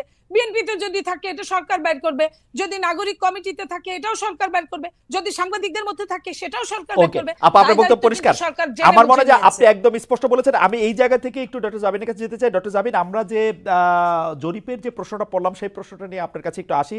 আপনি আমরা এই প্রশ্নটা দুইটা ভাগে আমি আপনাকে একটু আসলে পরীক্ষা মানে প্রশ্ন করতে চাই। সেটা হচ্ছে যে এনসিপি একটি বিবৃতি দিয়েছে যেখানে বলা হয়েছে বিএনপির কেন্দ্রীয় নেতৃত্বের নিয়ন্ত্রণ স্থানীয় পর্যায়ে নেই। আমরা প্রশ্নটি এমনভাবে করতে চাই যে একই বিষয় কি এনসিপির জন্য সত্য না? এনসিপির কি সব জায়গায় নিয়ন্ত্রণ আছে? জাবিন, আপনি শুনছেন কিনা আমি জানি না, মনিয়াপা শুনছেন কিনা আমি জানি না। আমি তো শুনছি এনসিপির পরিচয় দিয়ে স্থানীয় পর্যায়ে বহু লোক বহুভাবে চাঁদাবাজি করছে, বহু লোক বহুভাবে এনসিপির পরিচয় দিয়ে, সমন্বয়ক পরিচয় দিয়ে, আহ্বায়ক পরিচয় দিয়ে বহু লোক বহুভাবে চাঁদাবাজি করছে। এইটা আপনি এটাকে কিভাবে দেখেন? আর বিএনপির মানে বিএনপির কি প্রবলেম সেটা নিয়ে এনসিপির বিবৃতি দেওয়ার কারণ কি? মানে এইটা এটা এটা এটা এইটা আপনি কি আসলে কিভাবে দেখেন? আসলে বিএনপির কারো দ্বারা যদি কেউ আক্রান্ত হয় সে আইনের ব্যবস্থা নিতে পারে। আপনারা একটি রাজনৈতিক দল হয়ে আরেকটি রাজনৈতিক দলের কোথায় নিয়ন্ত্রণ আছে কোথায় নিয়ন্ত্রণ নাই সেটি বলার কারণ কি আসলে? কিছুদিন আগে প্রথম আলোর একটা জরিপ আমি একটু দৃষ্টি আকর্ষণ করতে চাই, যেখানে 7ই আগস্ট 2024 থেকে 31শে মার্চ 2025 পর্যন্ত একটা রিপোর্ট প্রকাশিত হয়েছিল বিএনপি এবং তার সহযোগী অঙ্গ সংগঠনের অপরাধের একটা তালিকা, যেখানে আর্থিক এবং মৌখিক সহিংসতা মানে হুমকি, চাঁদাবাজি, এটা ছিল 372টা, এবং শারীরিক সহিংসতার রেকর্ড ছিল মানে মারামারি, সংঘর্ষ, সেটা ছিল 488টা, এবং মৃত্যু 70টা। এবং এছাড়াও আপনারা জানেন যে হাতিয়ায় আমাদের হান্নান মাসুদের উপর সংঘর্ষ হয়েছে, হামলা হয়েছে। এবং প্রত্যেকটা জায়গায় আপনি যে বললেন এনসিপির অসংখ্য প্রতিনিধি করছে, আমাদের কিন্তু এনসিপির একটা আহ্বায়ক কমিটি ছাড়া আর কোনো জায়গায়, আমাদের নাগরিক কমিটির বিভিন্ন কমিটি ছিল, কিন্তু এনসিপির কোনো জায়গায় এখনো কোনো প্রতিনিধি দেওয়া হয় নাই বা কমিটি দেওয়া হয় নাই। তো যারা অপরাধ করছেন বা যারা এই নাম ভাঙিয়ে, সমন্বয়ক নাম ভাঙিয়ে বা এখানকার আহ্বায়ক নাম ভাঙিয়ে যারা চাঁদাবাজি করছেন, তাদের কিন্তু গ্রেফতারও হচ্ছেন এবং তাদেরকে কিন্তু আইনের আওতায় আনা হচ্ছে। আরেকটা যেটা, এবং এই যে আপনার জনাব সার্জিস আলম, আপনাদের একজন নেতা, উনি যে 155টা গাড়ি নিয়ে ওখানে গেছেন, তার আগে হান্নান মাসুদও গাড়ি নিয়ে গেছেন, সেটাতে চাঁদাবাজি করছেন, সেটা অনেকেই বলতেছেন। আপনারা কি এটা তদন্ত করছেন? আপনারা তো এটা বিবৃতি পর্যন্ত দেন নাই। আমরা একটা চিঠি দেখছি ফেসবুকে, আপনাদেরই আরেকজন তাকে একটা প্রশ্ন করেছেন, মনে হচ্ছে যে এটা ছেলে খেলা। একটা লোক 155টা গাড়ি নিয়ে শোডাউন করতেছে, পরে আবার ব্যাখ্যা দিচ্ছে যে এটা তার দাদার টাকা, বাবার টাকা। আপনারা এটা কিছু বলতেছেন না, কোনো রকম তদন্ত করতেছেন না। আপনারা বলতেছেন যে আমরা খালেদ ভাই গত এই ঈদের আগে এই সার্জিসের ব্যাপারটা নিয়ে মনে হয় আমরা যে কয়টা গণমাধ্যমের সাথে কথা বলেছি, টকশোতে গিয়েছি, প্রতিনিয়ত এটা নিয়ে কথা বলেছি এবং এটার প্রশ্ন জবাবদিহি আনুষ্ঠানিক বিবৃতি দিয়েছেন। এনসিপি আনুষ্ঠানিক বিবৃতি দিয়েছে। আমাকে শেষ করতে দেন। আমাকে একটু শেষ করতে দেন। যেখানে যে মানে আমাদের তো শুধু একজন তারেক রহমান নাই যে যিনি কথা বললে ওই কথাটাই মানে বেদবাক্য হবে। আমরা সবাই কিন্তু এখানে যেহেতু এটা একটা কালেকটিভ নেতৃত্বের একটা দল এবং সবাই আমরা বিভিন্ন জায়গায় কথা বলছি, গণমাধ্যমের সাথে কথা বলছি। আমরা বারবার বলেছি যে এই তারা যে পাল্টাপাল্টি বক্তব্য দিয়েছে ফেসবুকে, এটা সম্পূর্ণ তাদের ব্যক্তিগত একটা পোস্ট এবং তারা সেভাবে সেটা হ্যান্ডেল করেছে। আমি আরো বলি যে আপনি আমাকে যে কথাটা শেষ করতে দিলেন না।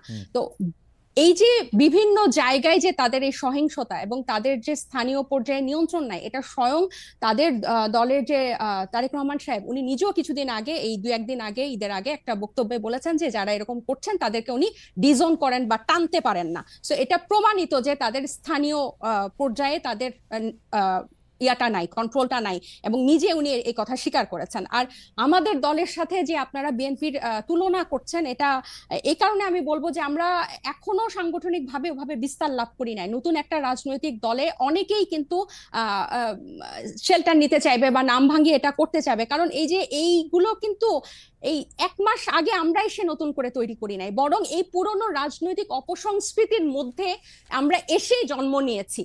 সো এখন আমাদের উপর দায়িত্ব এসব রাজনৈতিক অপসংস্কৃতি পরিষ্কার করা এবং ফেরেশতার মতো বিহেভ করা। সো আমরা কিন্তু না মানে অথবা আপনার দায়িত্ব, ডক্টর জাবিন, অথবা আপনাদের দায়িত্ব হচ্ছে ওই সংস্কৃতিটারও বেশি করে করা। একটু খালেদ ভাই আমি শেষ করি। ওই সংস্কৃতি বেশি করা না, ওই সংস্কৃতির বিরুদ্ধে কথা বলা। আমরা এই রাজনৈতিক অপসংস্কৃতির বিরুদ্ধেই কথা বলতে চাই, এবং এবং এটা শুধু বিরুদ্ধে কথা বলা না, আমরা এটা চর্চাটাও করতে চাই। এবং আপনি যখন বলেন যে যে গণ অভ্যুত্থান, বা আপনারা যখন বলেন যে গণ অভ্যুত্থান এই কোটা বিরোধী আন্দোলন দিয়ে শুরু হয়েছিল, ছাত্রদের ডাকে হয় নাই, এটা গত 15 বছর বিএনপি নির্যাতিত হয়েছে, এটা যেমন সত্য। 24-এর গণ অভ্যুত্থান বৈষম্য বিরোধী ছাত্র আন্দোলনের ব্যানারে হয়েছে, বিএনপি সেই ব্যানারে এসে আন্দোলনে অংশ নিয়েছে, সেটাও সমান পরিমাণ সত্য। এখানে এটা অস্বীকার করে কোনো উপায় নাই। ঠিক একইভাবে গণ অভ্যুত্থানের যেভাবে সবাই হকদার, এই রাজনৈতিক অপসংস্কৃতি দূর করার দায়িত্ব 1 মাস আগে জন্ম নেওয়া একটা দলের যেরকম দায়িত্ব, 47 বছর আগে জন্ম নেওয়া একটা দলের দায়িত্ব। আমরা শুধু একটা বিবৃতি দেই নাই দেখে আপনি আমাদেরকে প্রশ্ন করতে পারেন, কিন্তু একটা বিবৃতি না। আপনার কথা শেষ হইলে আমি একটু বলি, মানে এটা কথা শেষ হইলে আপনি একটু বলি। আপনি তো বলে যাচ্ছেন, এত সুন্দর চমৎকার কথা বলেন আপনি, আপনাকে শুনতে খুব ভালো লাগতেছে, কিন্তু আপনি যদি আমাকে একটু সময় দিতেন। জি বলেন। আপনি বলতেছেন একটা বিবৃতির কথা। আপা আপনি একটু খেয়াল করে দেখেন, আপনারা 5 স্টার হোটেলে ইফতারি কোথায় করলেন, কে আপনাদের চাঁদা দিল, সেই বিবৃতি সেটা আপনারা বিবৃতিতে জানান নাই। আপনারা রূপায়ণটার মধ্যে 2টা বিল্ডিং ভাড়া করে কেমনে থাকতেছেন, আপনারা এই 8 মাসে এটা আপনারা এটা জবাব দিতে পারেন নাই। আপনাদের শোডাউন করলেন কোত্থেকে গাড়িতে, এটার জবাব আপনারা বিবৃতিতে দিতে পারেন নাই। আপনারা কেন হাসনাত আব্দুল্লাহ হঠাৎ করে বলল আর্মি তাদেরকে ডাইকা নিয়ে বলছে আওয়ামী লীগকে রাজনীতিতে আসতে দিতে হবে, তারপরে আপনারা এটার নিয়ে কিন্তু কোনো একটা দলগত অবস্থান আপনারা জানান নাই। আপনারা বিবৃতি দেন না এমন না, কিন্তু আপনারা কিন্তু বিবৃতি দেন। জনাব নাহিদ ইসলাম এবং আপনাদের মিডিয়া সেলের পক্ষ থেকে আমরা অনেক বিবৃতি পাইছি, এগুলি ব্যাপারে আমরা কোনো বিবৃতি পাই নাই আনফরচুনেটলি। টক শো থেকে আপনি কথা কইলেন, এখন আপনার কথাটা কি আমরা শুনবো, নাকি আপনার একটা পার্টির বিবৃতি আশা করবো? আপনি নতুন রাজনৈতিক বন্দোবস্তের কথা বলতেছেন, একটা নতুন আপনি আমাকে দেখাইতে পারবেন যে এনসিপির সাথে বিএনপির কি তফাৎ, এনসিপির সাথে জামায়াতের কি তফাৎ? কোন জায়গা দিয়ে আপনারা একটা তফাৎ করতেছেন আরেকটা জায়গা দিয়ে? একটা নতুন বন্দোবস্ত আনছেন, একটা উদাহরণ দেখান একটা নতুন বন্দোবস্তের। আচ্ছা খালেদ ভাই, বিবৃতি দিয়েই যদি এসব অপসংস্কৃতি বা এসব ব্যাপার থেকে মুক্ত হওয়া যেত, তাহলে বোধহয় বিবৃতি দেওয়া হতো। আমরা কোন কোন বিষয়ে বিবৃতি দিয়েছি আপনি নিশ্চয়ই সেটা যেহেতু খেয়াল করেছেন, আপনি খেয়াল করে থাকবেন। এইসব ব্যাপারগুলা বিবৃতি দিয়ে দায়সারা ভাবে ফেরানো যাবে না, এগুলোকে জনগণের কাছে পরিষ্কার করতে হবে। এবং অর্থনৈতিক স্বচ্ছতা আমাদের রাজনৈতিক দল জন্ম নেওয়ার আগে থেকে আমাদের অন্যতম প্রায়োরিটি। শুধু বাংলাদেশে কোন রাজনৈতিক দলের এই গত 53 বছরের রাজনৈতিক সংস্কৃতিতে অর্থনৈতিক স্বচ্ছতা কখনো কোনো রাজনৈতিক দল দেখায় না। এবং আমরা জন্ম নেওয়ার আগে থেকেই এই আলোচনা, আপনি যে 8 মাস বললেন, জন্ম নিয়েছে 1 মাস আগে, এর আগে থেকে আমরা যখন এই প্রক্রিয়ার মধ্যে ছিলাম, এটা ছিল আমাদের অন্যতম প্রায়োরিটি। আপনার একটা জিনিস, একজন ব্যক্তি একটা রাজনৈতিক দলের 1-2 জন কিছু করবে, সেটাকে ডিফেন্ড করে একটা বিবৃতি দিয়ে কিন্তু ব্যাপারটা থেকে দায়সারা হওয়া যাবে না।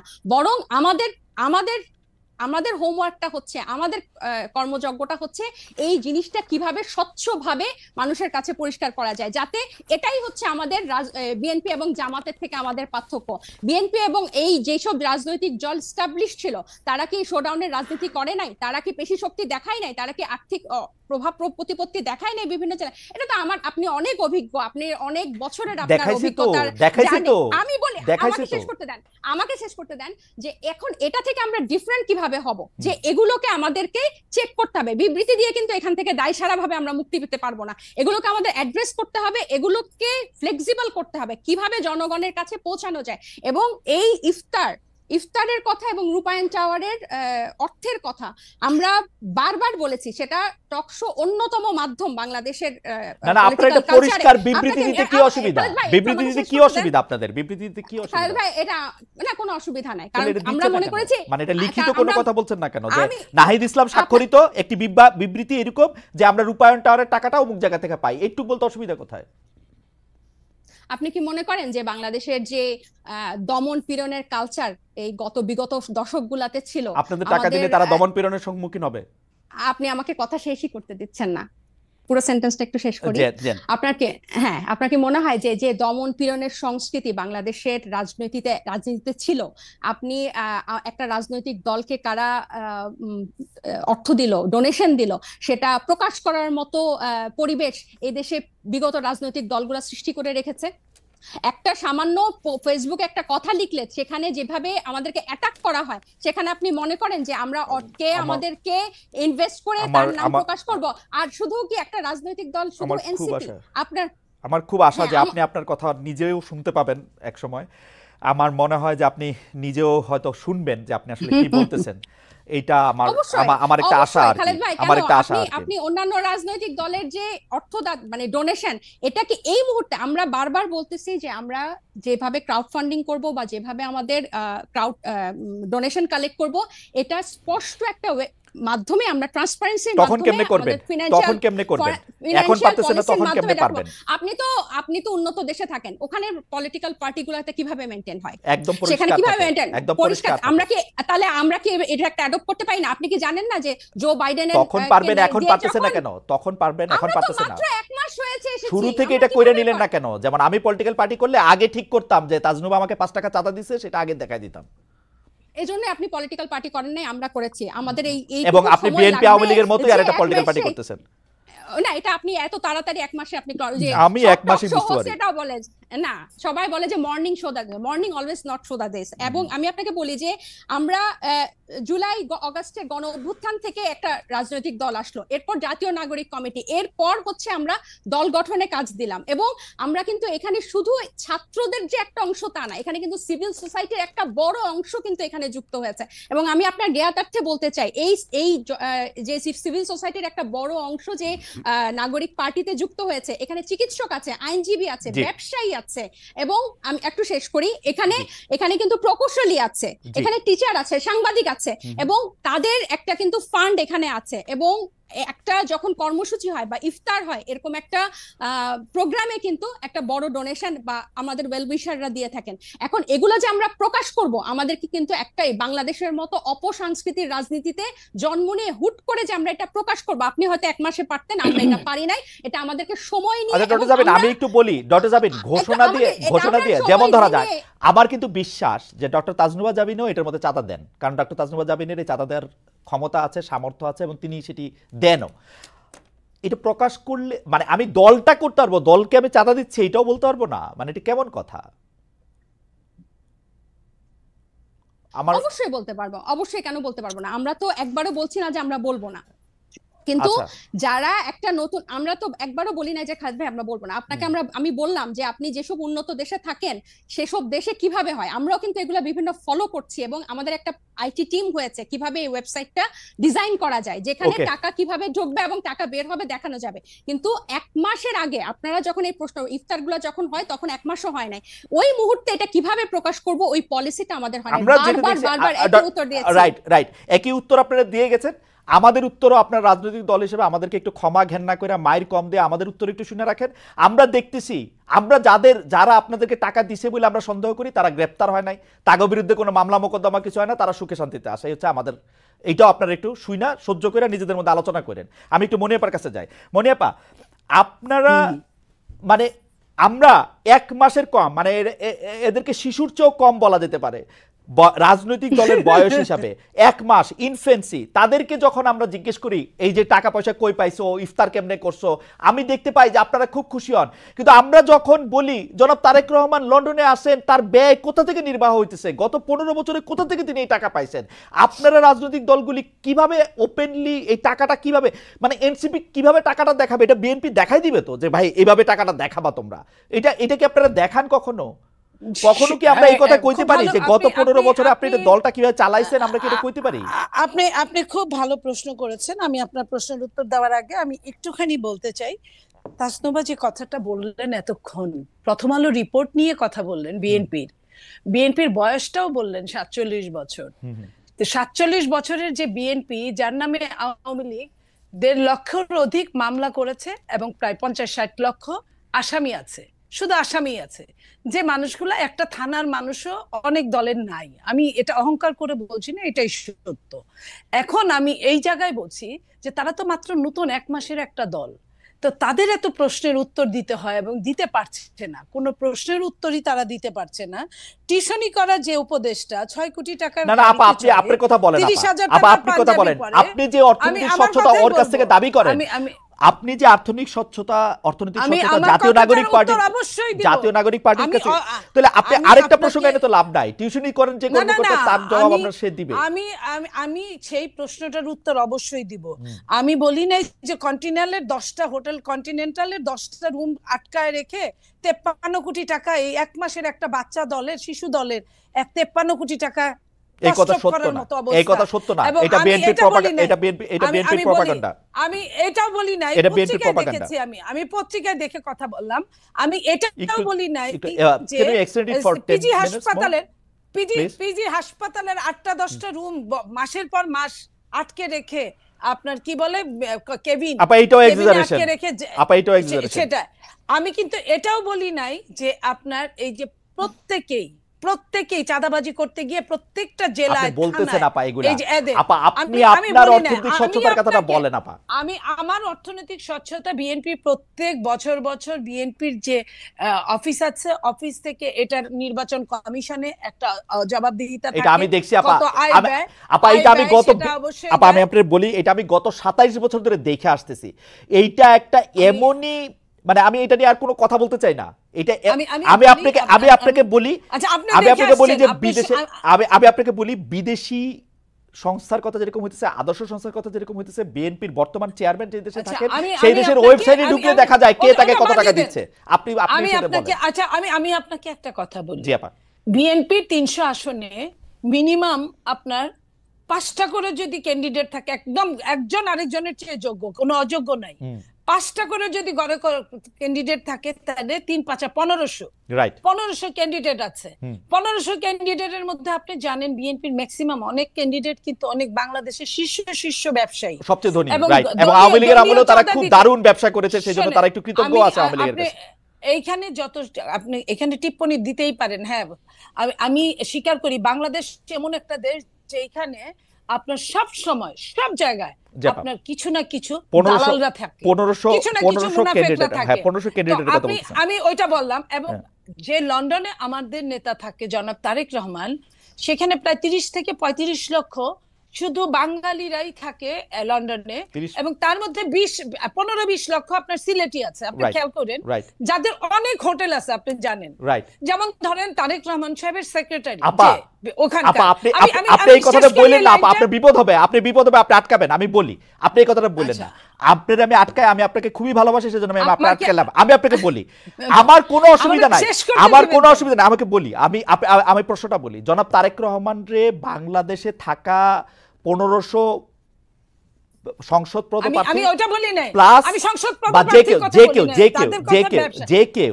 যে কেউ তাকে 1500 কোটি টাকা দেয়, আমার কোনো আপত্তি নাই। আমি শুধু এটা 1500 কোটি টাকা আমি এটা ক্লিক করে দেখতে চাই যে এটা কোথা থেকে আসতেছে। আমার শুনেন, আমার দিতে হবে কেন? আমার যে নেতা, আমি আমার নেতাকে পছন্দ করতেই পারি, আমার নেতার বিপদের সময় আমি তার পাশে দাঁড়াতেই পারি না, এখানে কিন্তু কোনো নিষেধাজ্ঞা নাই, এখানে কোনো নিষেধাজ্ঞা নাই। এবং যারা সারা বিশ্বে বিভিন্ন জায়গায় ভালো ভালো জায়গায় আছে, তারা যারা বিএনপি করে, তারা তার নেতার পাশে দাঁড়াতেই পারে। আমি কিন্তু এই কথাটা বলছি, তার জন্য তাকে যে কিছু করতে হবে, সে তো সারাদিন কিছু করতে হবে না, একজন পাবলিক পারসন হিসেবে আমাকে দেখাবে, তার টাকাটা কোত্থেকে আসতেছে। আপা একটু চাওয়া আমাদের, এটা আপনারা এক কাজ করেন, আপনারা সাংবাদিক, আপনার মনে কি কখনো এই প্রশ্ন এসেছে? আমি যখন 1 মাস বসে কোথায় পাবো তারেক সাহেবকে জিজ্ঞেস করার জন্য? আপনাদের ছাড়া কারে পাবো? আপনাদের সঙ্গে তো তার ভার্চুয়াল মিটিং হচ্ছে, আপনাদের সঙ্গে হয়তো হবে, সামনে অনেকের সাথেই হয়, তো আপনারা ওইখানেই জিজ্ঞেস করেন। উনাকে আপনারা জিজ্ঞেস করতেই পারেন আপনার ভার্চুয়াল কাছে মিটিং কি এ মনে হয় সাংবাদিকদের আপা সঙ্গে যেদিন আপা ইফতার আমি প্রশ্নটা একটু পার্টিতে অন্যভাবে করি, আপনার কাছে কি জি মনে হয় যে বিএনপি যেভাবে অর্থনৈতিকভাবে চাঁদা বলি টাকা বলি যেটা যেভাবে হ্যান্ডেল করে বা মানুষের টাকা, এটা কি আসলে স্বচ্ছ, মানে দিস ইজ দ্য আইডিয়াল, আমি এইটাই করা উচিত আমি এনসিপির? আপনাকে আমি আপনাকে একটা কথা বলি, বাংলাদেশের যে সিস্টেম রাজনীতিবিদদের জন্য রাজনীতির, আমি সত্যিকার মন থেকে বলছি আপনাকে, সেই সিস্টেম কোনোটাই ভালো নয়। যে বলেন না পকেটের সংখ্যা যত বাড়ে পকেট মারের সংখ্যা ততই বাড়ে। অ্যাবসলিউটলি। তো ওই পকেট মারের সংখ্যা বাড়াটা নেগেটিভ রাজনীতি, নেগেটিভ প্রতিযোগিতা, নেগেটিভ প্রশাসনিক কার্যক্রম, নেগেটিভ সবকিছু, এগুলা কিন্তু বাংলাদেশে কোনো তুলনাহীন হতেই আছে। তো সেই জায়গায় আপনারা পজিটিভের জন্ম দেন, পজিটিভের জবাবদিহিতা, ট্রান্সপারেন্সির জন্ম দেন। সেইখানে প্রত্যেকেই, আপনি যে বলছেন যে চমৎকার একটি কথা ডক্টর জাবিন বলছিল যে আমরা কিন্তু আন্দোলনে কে আগে ছিলাম, কার কত কৃতিত্ব সেটার ভাগ নিতেছি, এই নতুন বন্দোবস্ত করার ভাগ নিব না, আমরা একটু দেখাবো না যে 2025 থেকে বিএনপির টাকা হইলো এই। না, ওরা তো, আমি বলি আপনাকে, জেবিন যেটা বলছে এটা একদম ডাহা ভুল, আমি মিথ্যা বলবো না। ভুল এই জন্যই যে আপনার জেবিনরা কি বলছে, বাংলাদেশকে একটা সুন্দর স্বপ্ন দেখাইছে বাংলাদেশের সব প্যারেন্টসদেরকে, বাবা মাদের, তারা একদম আলাদা বাংলাদেশ করবে। আলাদা বাংলাদেশ কি আমি অধম তুমি তারও চেয়ে অধমতর অধিকতর অধমতম হইবে না, এটা তো না। এটা কবি কি বলেছে? আমরা আওয়ামী লীগ প্রসঙ্গে আছি, আমরা একদম শেষ পর্যায়ে। আমার হাইপোথিসিস মার্কা প্রশ্নটা একটু শুনেন। বিএনপি যে 15 বছর ব্যর্থ হয়েছে এর কারণ হচ্ছে আমরা কেউ বিএনপির পাশে যাই নাই, আর ওরা যে ব্যর্থ হইতেছে এই দায়ও ওদের না, আমরা কেউ ওদেরকে সাহায্য করতেছি না কিন্তু আসলে।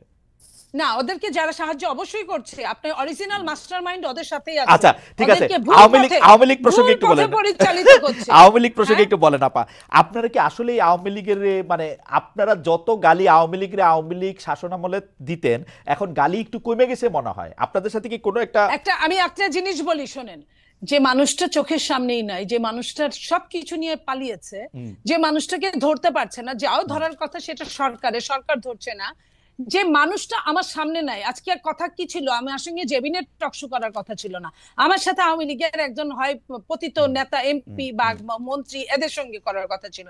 সো যে মানুষটাই নাই, তার নিয়ে আকাইমা খালি মানে গিবত করাটা, এটা গিবতের পর্যায়ে পড়ে। আর বিচারটা আমাদের চেয়ে, বিএনপির চেয়ে পুর খাওয়া, এই 15.5 বছর কত যে পুকুর পারে ঘাটে ঘাটে আপনার কি ডুবার নিচে, হঠাৎ করে আওয়ামী লীগের প্রতি আপনাদের একটু ভালোবাসা বাড়ছে কিনা মনে আপা সেটা বলেন। শোনেন, যে কোনো মানে কষ্টে আছে ভদ্রমহিলা, বিদেশে আছে, দেশে আসতে পারছে না, না না, আমি ওটা বলছি না। ওরকম কোনো কষ্ট, আমরা বিএনপি হলো এরকম একটা দল, উদারনৈতিক দল। বিএনপি হলো এরকম একটা দল, যে দলটা এরকম যে একটা বাঘ 10টা মানুষ খেয়ে ফেলছে, তারপরে বাঘটা গুলি খায়, আহত হয়ে কাতরাচ্ছে, বাঘটার কাছে হয়তো এক গ্লাস পানি নিয়ে গেল। এটা কিন্তু সৃষ্টিকর্তা এই বিধানটা দিয়ে দিয়েছে। তার মানে এই না যে বাঘের বিচার হবে না, এটা চায় না, এটা অবশ্যই চায়। কিন্তু বাঘটাকে, যেটা আমি আপনাকে লাস্ট বলি, যে ফাঁসির দণ্ডে আসামি, ফাঁসির যে আসামি, তাকেও কিন্তু মৃত্যুর আগে চেক করা হয় সে সুস্থ কিনা। সে যদি অসুস্থ হয় তার কিন্তু ফাঁসি হয় না। আমি ওই কথাটাই বলছি। আমি অবশ্যই আওয়ামী লীগের বিচার আমাদের চেয়ে বেশি কেউ চাইতে পারে, এটা আমি বিশ্বাস করি। মনে আপা, আপনাকে ধন্যবাদ। আমরা একদম শেষ পর্যায়ে শেষ প্রশ্ন নিয়ে, আসলে প্রশ্নটা এর আগে করার একটু যাবেন, কিন্তু আমরা আসলে মানে আমার ইন্টারাপশনের কারণে বা অন্য জায়গায় এটা চলে যাওয়ার কারণে অর্থনীতি বিষয়টা নিয়ে বেশি আলোচনা করার জন্য এটা খুব আলোচনা আসে না। আমি প্রশ্নটা আবার করি, এইটা আপনি আপনার মতো করে উত্তর দেন। সেটা হচ্ছে, বিএনপি নিজেকে মধ্যপন্থী বলে থাকে, এনসিপিও নিজেকে মধ্যপন্থী বলছে, জাতীয় নাগরিক পার্টি নিজেদেরকে খুবই মধ্যপন্থী বলছে। বিএনপি রাজনীতির সঙ্গে আপনাদের পার্থক্যটা কোথায়? আমরা আসলে জামাত ইসলামী নেতাদের সঙ্গে খেলাফত মজলিসের মামুনুল হক এর যে রাজনীতি, তার সঙ্গে বিএনপির তুলনায় এনসিপি নেতাদের উঠা বসা বেশি দেখতে পাচ্ছি, সংস্কার বিষয়ে চাহিদা কাছাকাছি দেখতে পাচ্ছি। আপনি যদি একটু বলেন যে বিএনপির রাজনীতির সঙ্গে আপনাদের পার্থক্য কোথায়, কার রাজনীতির সঙ্গে আপনাদের মিলটাও কোথায়, ডক্টর জাবিন? আমরা মধ্যপন্থীর দল, এবং এখানে যখন জাতীয় নাগরিক কমিটি থেকে যখন জাতীয় এনসিপি হয়, আমাদের এখানে কিন্তু অনেক এই জুলাই গণ অভ্যুত্থানপন্থী অনেক মানুষ কিন্তু বিভিন্ন মতের, বিভিন্ন আদর্শের, কিন্তু তারা যখন জুলাইয়ের পরে দেশকে নতুন ভাবে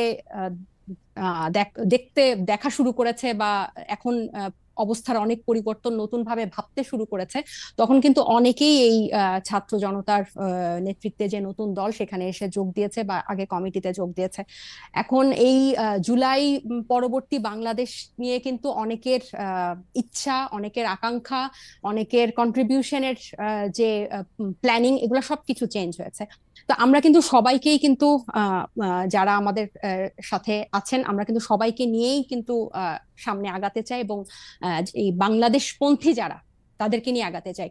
কিন্তু এই যে ধর্মভিত্তিক রাজনীতি আসলে এনসিপি করবে না, কিন্তু যে একটা সামাজিক পরিসরে যে একটা ধর্মের যে একটা নিয়ম কানুন আছে, এটার প্রতিও কিন্তু আমরা শ্রদ্ধাশীল।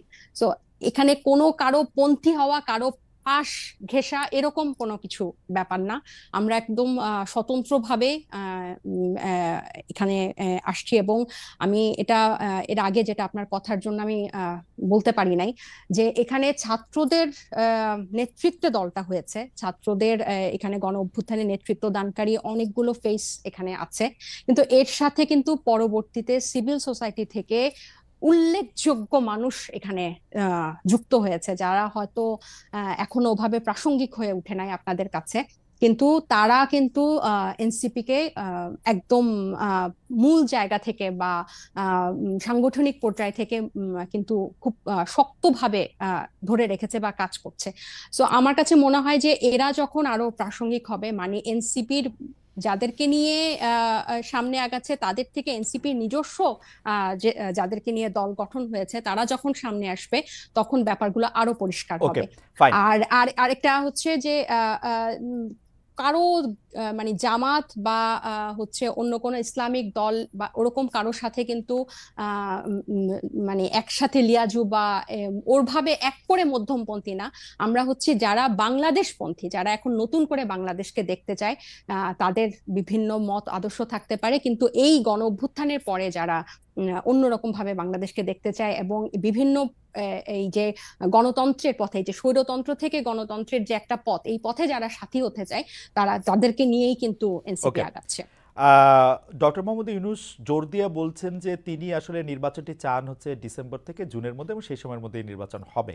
কিন্তু এনসিপির বিভিন্ন নেতৃবৃন্দকে আমরা বলতে শুনছি যে ডক্টর ইউনূসের সরকার আরেকটু বেশি সময় থাকলে ভালো হয়, 5 বছর ইত্যাদি। আপনাদের অবস্থাটা আসলে কি? ডক্টর ইউনূস যদি সংস্কার না করতে পারেন এবং ডিসেম্বর এবং জানুয়ারির মধ্যে নির্বাচন দিতে তিনি বাধ্য হন, সেই ক্ষেত্রে কি আপনারা ডক্টর ইউনূসের বিরুদ্ধে আন্দোলন করবেন যে না, আমরা নির্বাচনটা আরেকটু পরে চাই? না, আমার মনে হয় এটা আমরা বেশ কয়েকবার এটা ক্লিয়ার করেছি, এই সময়সীমা নিয়ে এনসিপির কোনো দাবি দেওয়া নাই। যে দুটা টাইমলাইন বলা হয়েছে ডিসেম্বর অথবা জুনের মধ্যে, উনি শুরু থেকেই ডক্টর ইউনূস দায়িত্ব নেওয়ার পর থেকেই দুটা সময়ের কথাই আমরা শুনছি।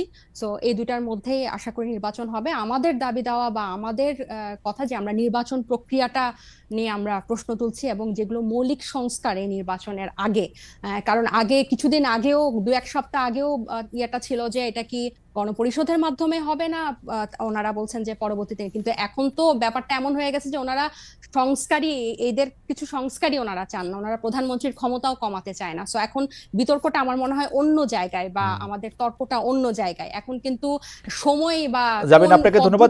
নির্বাচন হবে আমার মনে হয় বোধহয় আমরা আর আগে আপনার বক্তব্য একদম পরিষ্কার কোন পদ্ধতিতে নির্বাচন হবে সেটা, এবং সময় নিয়ে আসলে এনসিপির কোনো অবস্থান নেই। মনিয়াপা, আপনি এক লাইনে বলবেন কিনা, যদি আসলে আপনারা ডিসেম্বরে বা ডিসেম্বরের জুনের মধ্যে নির্বাচন না দেখেন, তাহলে আপনারা ডক্টর ইউনূসের এগেইনস্টে আন্দোলন করবেন কিনা এবং আওয়ামী লীগকে সাথে নিয়ে আন্দোলন করবেন কিনা? মনিয়াপা, ডিড ইউ লুজ মনিয়াপা? হ্যাঁ, মনিয়াপা বোধহয় ডিসকানেক্টেড হয়ে গেছেন। আমরা মনে হয় আজকে আর এই প্রশ্নের উত্তর আমরা শুনতে পারলাম না। ডক্টর তাজনুবা যাবেন। মনিয়াপা ইজ ব্যাক। মনিয়াপা, আপনি 1 মিনিট আমাদেরকে বলবেন কিনা যে আপনি কি মনে করেন যে ডক্টর ইউনূসের নির্বাচন যদি ডিসেম্বরে বা জুনের মধ্যে যদি না হয়, তাহলে আপনি আন্দোলন করবেন কিনা? দেখেন, নির্বাচন তো আসলে এটা ইন্টারিম গভর্নমেন্ট মানে অনেকটা তত্ত্বাবধায়ক সরকারের মতোই আমরা ভেবেছিলাম যে 3 মাস না হোক 6 মাসের মধ্যে নির্বাচন দিবে তারা, কিন্তু তারা নির্বাচন নিয়ে এখন পর্যন্ত ক্লিয়ার কোনো রোড ম্যাপ দেয় না, এবং তালবাহানাটা এমন পর্যায়ে যে উনি কোনো ক্লিয়ার কাট কথা বলেন নাই। হ্যাঁ, উনি কোনো ক্লিয়ার কাট এখন পর্যন্ত কথা বলেন নাই। উনি বলেছেন নো, উনি বলেছেন যে লাস্ট যে বিবিসি বাংলায় যে উনি সাক্ষাৎকার দিয়েছেন তখনও যদি তবে এইসব ছিল, কিচ্ছু ছিল না, যে এই বলছে যদি তবে ডিসেম্বর ছিল, এবং বলেছেন যে যদি তবের বয়স হচ্ছে 6 মাস। ডিসেম্বর জুন বলেছে তারপরেও কিন্তু বলেছে যে যদি এর মধ্যে যদি তার আগে চায় তারপরে চায়, এরকম একটা ছিল। আপনারা আন্দোলন করবেন কিনা আপা বলেন, আপা আমাদের সময় না, আপনারা আন্দোলন করবেন কিনা আওয়ামী লীগের সাথে নিয়ে? নির্বাচনটা যদি সঠিক সময়ে না হয় আওয়ামী লীগকে সাথে নিয়ে আন্দোলন করবে এমন কোনো কথা না। আওয়ামী লীগের বিচার হবে, বিচার চাই, বাট আমরা আন্দোলন করব নির্বাচনের জন্যই। আওয়ামী লীগের সঙ্গে আমাদের মেন যে দ্বন্দ্বটা, এই চারটা নির্বাচন তারা ফাঁকিবাজি করেছে, জঘন্য পর্যায়ে নিয়ে গেছে, রাতে নির্বাচন করেছে, আপনার দিনে আপনার বলেন না ফেয়ার হওয়ার জন্য, আপনার বলেন না ফেয়ার হওয়ার জন্য আপনাকে অনেক ধন্যবাদ। আমি জাবিনকে 30 সেকেন্ড বলতেই হবে, কারণ আপনাকে দিয়ে শুরু হয়েছিল, জাবিনকে দিয়ে আমরা শেষ করি। ডক্টর জাবিন, আপনি যদি একটু 30 সেকেন্ড বলে আমাদেরকে একটু শেষ করার অনুমতি দেন, আমরা একদমই শেষ পর্যায়ে, যে আপনার এটা বলার নির্বাচন নিয়ে আর কোনো কিছু যুক্ত করার আছে কিনা। আমরা আসলে এই যে ঈদের আগে যে জাতীয় ঐকমত্য কমিশনে যে প্রস্তাবগুলা জমা দেওয়া হলো, এটাতে যেসবগুলোতে বিএনপি একমত হয় নাই সেগুলো নিয়ে আমার মনে হয় সামনে আলোচনা হওয়া, কারণ আমি একজন নারী হিসেবে যে সরাসরি নারী আসনে যে সরাসরি ভোটের পক্ষে, এক্ষেত্রে স্থানীয় পর্যায়ে অনেক নারী নেতৃত্ব উঠে আসবে। কেন ওনারা এটা বিরোধিতা করছে এটা স্পষ্ট না, কেন না 50 ভাগ লোক তখন ভোট দিতে পারবে না ওই আসনে। হ্যাঁ, এবং আপার হাউসে আমরা কিন্তু বলছি যে আগে থেকে প্রার্থী আমরা আরেকদিন, ডক্টর জাবিন, আমরা আরেকদিন আলোচনা করব না কি কি বিষয়ে আপনাদের ভিন্ন মত হচ্ছে আপনাদের রাজনৈতিক দলগুলোর মধ্যে, সেখানে আলোচনা করবে। মনে আপনাকে অনেক ধন্যবাদ ডক্টর জাবিন, আপনাকেও। আমরা দর্শক, আমরা নিশ্চয়ই ভবিষ্যতে আরো দুজনকে